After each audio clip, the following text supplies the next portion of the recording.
Good evening to you, Ekaterina. How's life treating you? Okay, that's all right. So today I was at work, Okay. and so afterwards I started to write my dissertation. You started writing your dissertation. Yes, okay.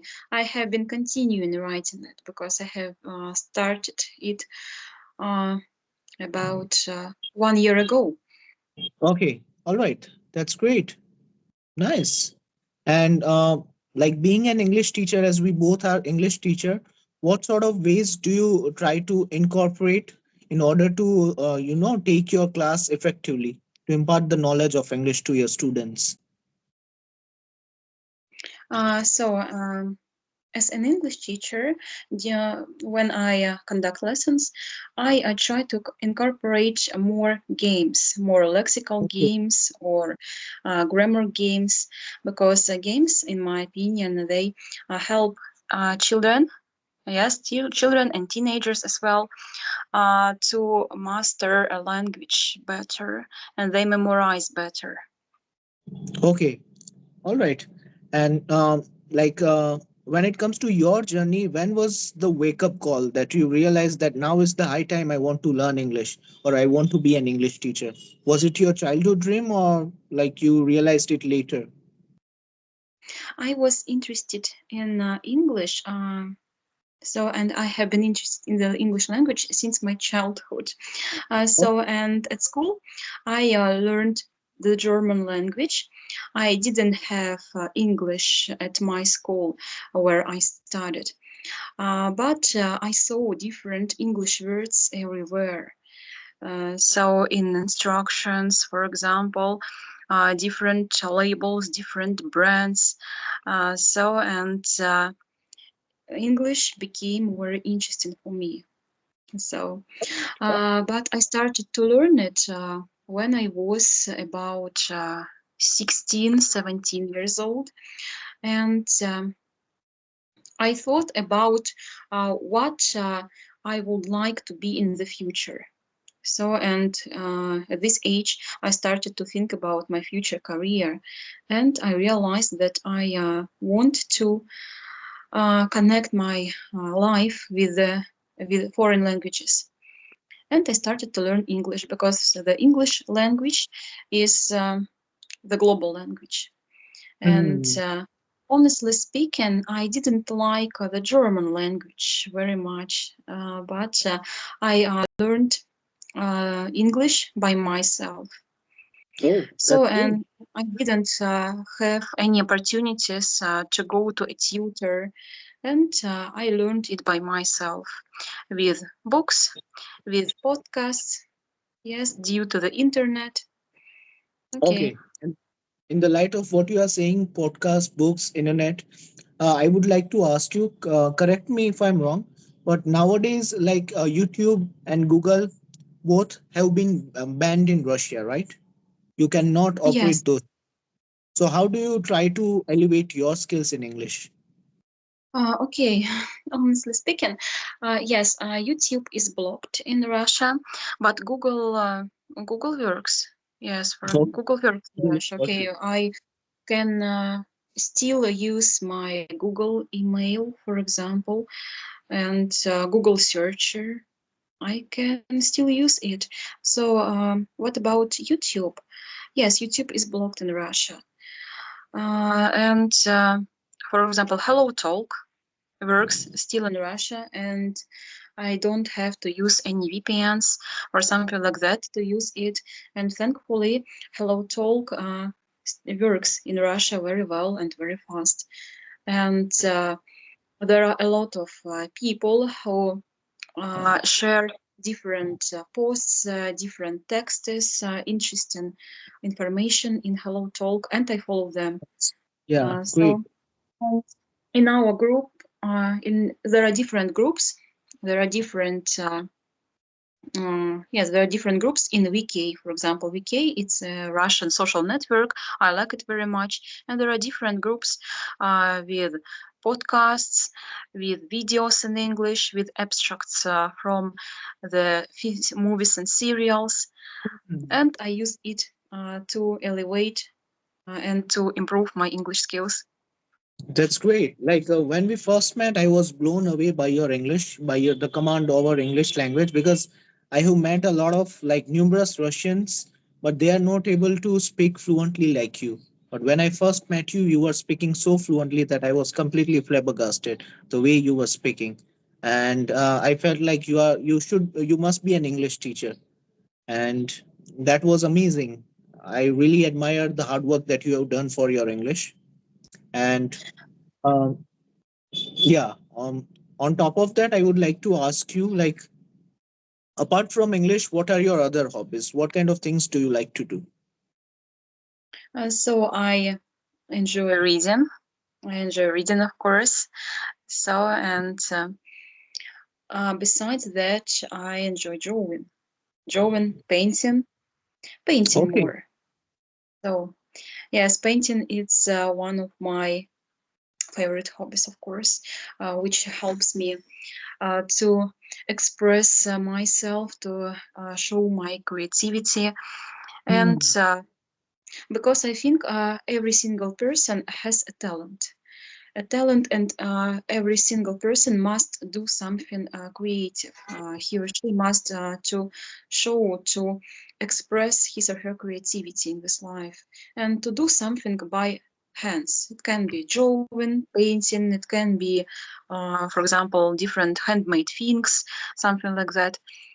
Yes, and I like it very much, of course. Okay, you are as right as rain. That's great. Nice.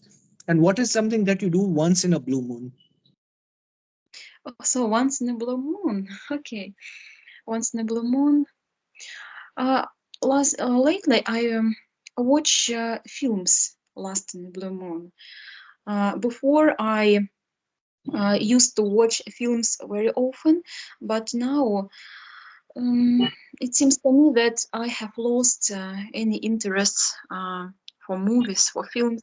And once in a blue moon, I can watch a really interesting and meaningful film or a movie. Okay. All right. Great. And which was the last movie that you thought that this is a really top-notch movie? It is Interstellar, of course. So Okay. I watched Interstellar before, in the year 2014 or 2015, but about 1 month ago, I rewatched this film for the second time, but in the English language. Yes, Hmm. before I watched it in Russian, but I rewatched it in the English. In Yeah. English, yes. Even when I watched it for the first time, I was not able to comprehend what it was trying to convey. It was so convoluted that it's really hard to grasp the meaning of it.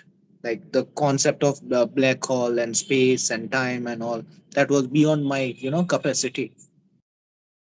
Yes, it's all difficult, but very interesting, of course. Yes, Mhm. because I'm fond of astronomy and astrology as well, Okay, since my childhood. nice, great. And what kind of things do you like to do on your weekends? On weekends, on weekends, I work on the computer. If I have to do something important, for example, I write my dissertation. So I do different tasks, different lessons. Yes, I do lessons for history for my university. I read more. I try to read more, and I sometimes I go out with my friend. Sometimes I visit my relatives in the neighbor city. So sometimes we go out with my sisters. We go to a cafe, for example, to a shopping center, something like that.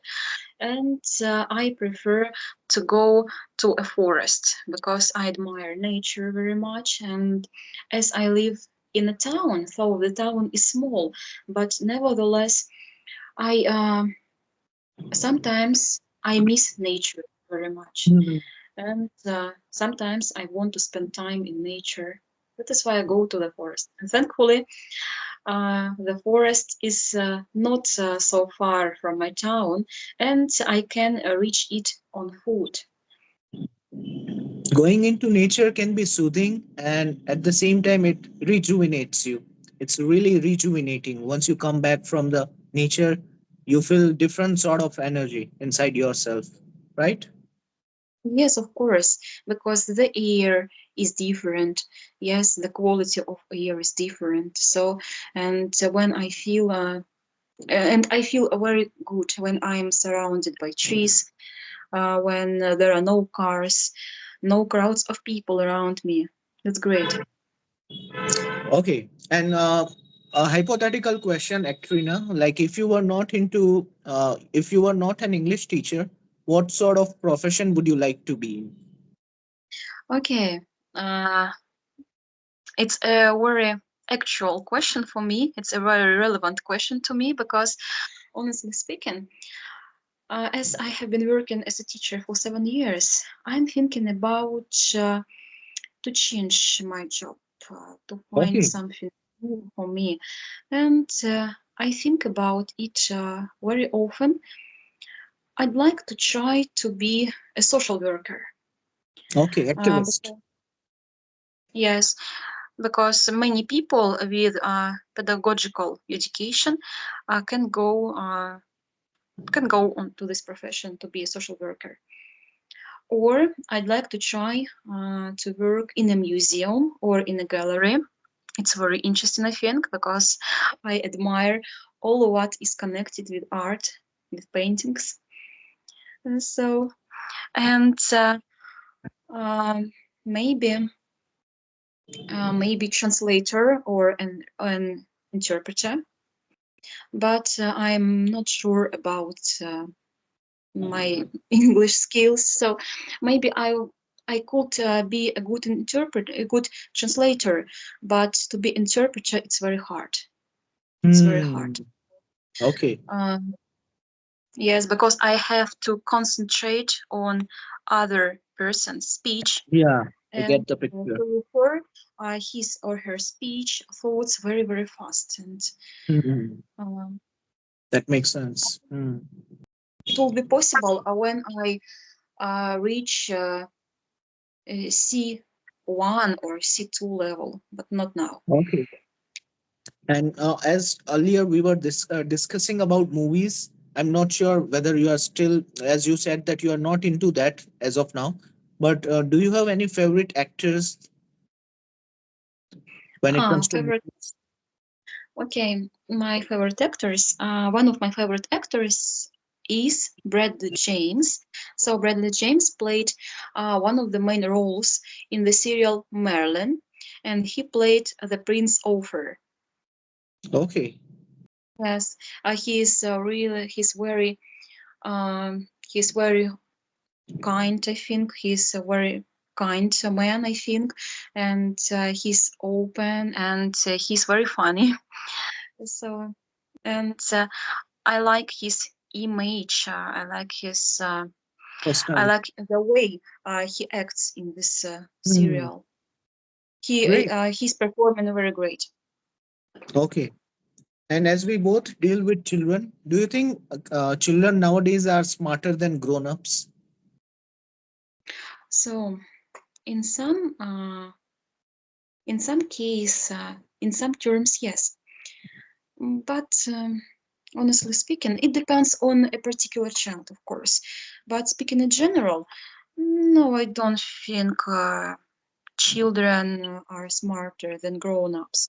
But I'm speaking about the majority of children. Yes, children can comprehend and grasp something very fast, faster than grown-ups. And maybe modern children and teenagers are better at computers, at internet, at modern Technologies. technologies than grown-ups. But nevertheless, uh, as I work with children and with teenagers, mm, they can't memorize many different things as good as we, for example, or as older generation, because they have a so-called clipped consciousness, clipped mind, and they are used to watch short videos, yes, and many children don't like to read books, for example, and they are not able to comprehend more complicated texts, more complicated films, for instance. And that is why. But of course, it depends on a particular child. Particular children, yes, they can be much more smarter than grown-ups. Makes sense. And in the light of what you are saying, like in context of books, which book are you currently reading? So currently, I'm reading Agni Yoga books about philosophy, yes, about religions. It is so, and Agni Yoga gives you an outlook on what, how our universe was made, yes, and uh, Agni Yoga is about everything, about our life, about God, about our world, yes, and about what people have to strive for, about the real, the meaningful sense of this life. That material things are not so important as we think. Spirituality is much more significant. Hmm. And our qualities, our traits of character, our inner abilities, that's what we have to develop. All right. Well, About our self improvement. makes sense. And what's your take on AI, Ekaterina? Do you think it's gonna help us or it's gonna destroy our creativity? Of course, I think so. And AI, I think it's a very destructive thing. In some terms, it can be useful. Yes, in some cases, in some situations, it can be helpful, of course. But what is happening now is just insane. It is very disastrous because artificial intelligence uh, now it is everywhere, and sometimes it's quite possible to distinguish where artificial intelligence is and where a real person. For example, not currently, but about 1 week ago in internet, I heard, I watched a video of Taylor Swift. Taylor Swift, and she sang a song about Californian fires. Hmm. And uh, I couldn't realize if it was a real song of Taylor Swift or Hmm. artificial intelligence because it looked so realistic that I thought it is Taylor Swift herself. But when I read descriptions of this video, and it was written it is artificial intelligence. So it's so for Sometimes me it can be a little bit complex. It can put you in a pickle. yes, and that is why I think. But I think that artificial intelligence, despite despite a fast spread of artificial intelligence, it will be not able to replace human Hmm. mind, human creativity, because creativity of people is something more complex, something more complicated, um, something more spiritual, I think. And I think no. And do you think like we often see in movies, science fiction movies, that robot develops or AI develops its own consciousness and then it tries to destroy the humanity? Do you think that's gonna be the future of it? Eventually, AI will would be able to develop its own consciousness and it would be the enemy of humankind. So what about robots? I don't think robots can ever destroy humankind. It's impossible because robots are controlled by people. For example, if you compare robots with artificial intelligence, so of course it's very complicated thing. There are many different scenarios. There are many different opinions.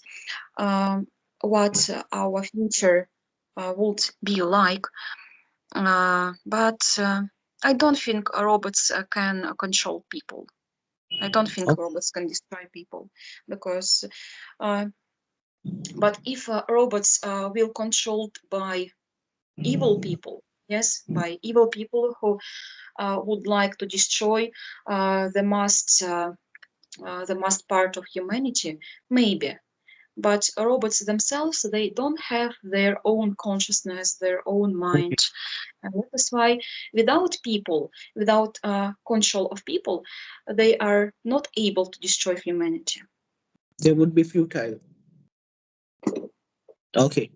All right, Hectorina. I had a well of time having a conversation with you, and I really admire the meticulous answer that you gave.